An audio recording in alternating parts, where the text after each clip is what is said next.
welcome to Auman Landscape YouTube channel. I'm talking about lighting today, and why lighting is the ethical upsell, and why a landscape project, design build, should have lighting on it, and should definitely be mentioned to your clients. And I got thinking about I used to have a lot of trouble with upsells or cross-selling or whatever. So cross-selling is you put in plantings or hardscape projects where the obvious thing on top of that is to put in lighting, and that's a cross-sell. And I really was really hesitant to do upselling stuff. I just never liked the concept of upsell. I don't like being upsold. And then I got upsold on an Apple computer that I bought online. I was going to spend $1,500, and then I went through the purchasing, and it's hey, for $500 extra, you can get more Giga RAM Byte Mega Drive thing or something. I don't know what any of that means.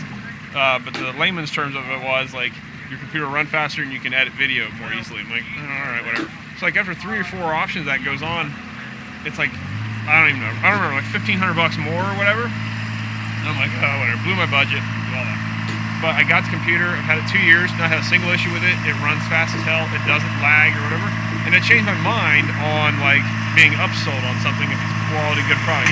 So that kind of changed my mind on how I perceive lighting or adding plants to a project or nicer banding pavers, whatever the case is.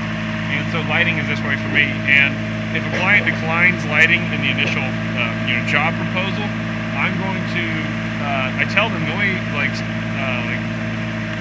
sketchy salesman tactic thing I do, or evil sales tactic thing I do, is if they decline lighting, I'm going to do still just a little demonstration, a little demo setup, just so they know what lighting can do for a project. And so that's what we're setting up here today. And we've got a couple of wall lights that we're going to put in, some hardscape lights. We're going to just set in temporarily underneath the capstones here.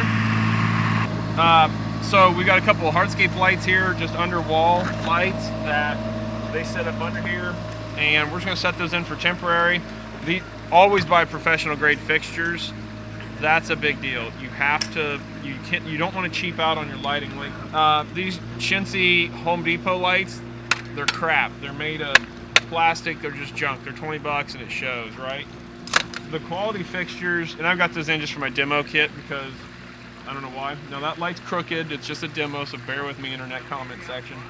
But I'm just setting that in there so people can see how much cascade of light that it's going to give these stairs, and then how much light that this is going to provide for the area, so the client can also kind of get an idea for okay, how many they want. And so we set a budget of each fixture installed is pushing about $200 or whatever the number is.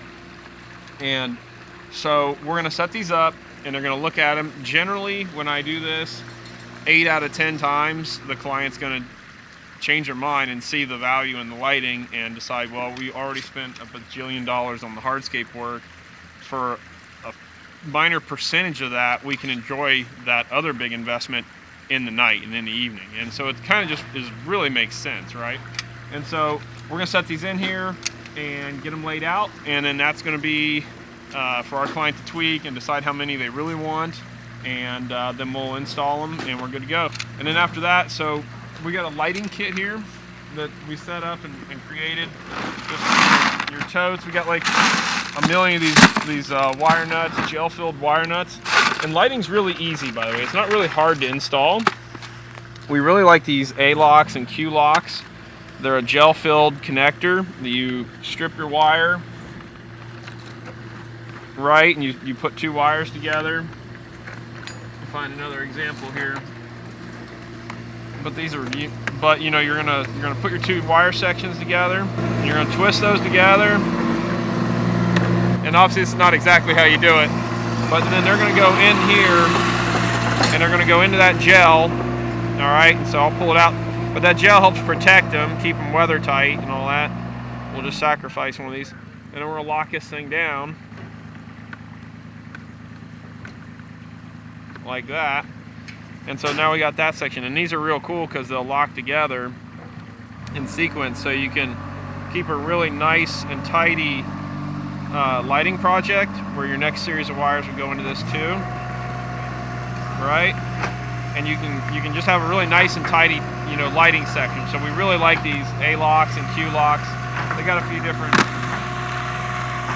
One of the brands is Q-Lock, the other one is A-Lock, whatever. We buy it from Green Foundry.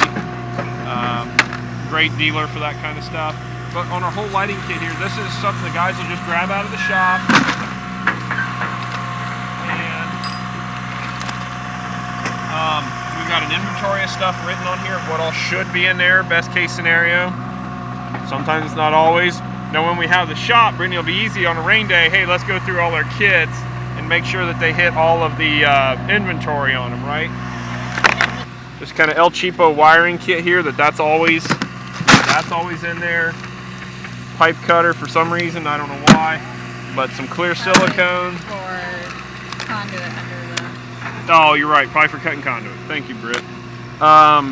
You know, your electrical tape, just all your basic stuff, some basic scraps of wire.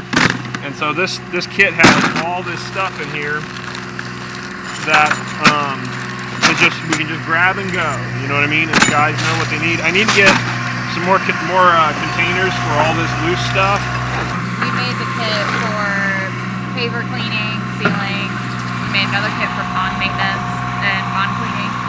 So the idea is the guys can't carry all this stuff on their trucks 24/7. So if they know they're doing it, they just grab the kit instead of digging through everything in the shop and trying to find one light here and one connector here.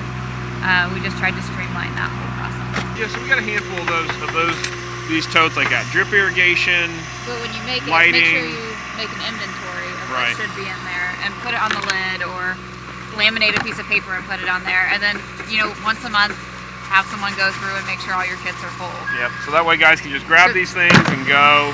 It defeats the purpose if everything's not in there that's supposed to be in there. Yep, everything doesn't have a purpose. So, with that said, that's pretty much it. So, but for now, build kits, build systems, things that make you more efficient and productive in the field.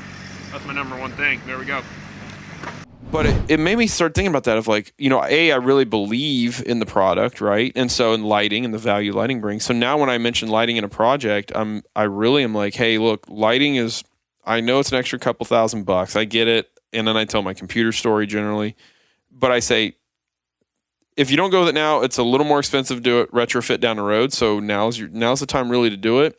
And what I'm going to do, even if they decline it, and I tell my clients this, I have a setup, a demonstration setup. I'm going to put this out there. I just want you to know. I want you to see it just so you know. I really believe in this stuff. I really want you to know how nice lighting makes it. And I'll put a couple hardscape lights in or wall lights on, and maybe an uplight into a tree, maybe a path light, especially at night, really make a huge impact. And probably 8 out of 10 times if a client declines and I put the demo out there, they're like, all right, how much for like 5 of these things?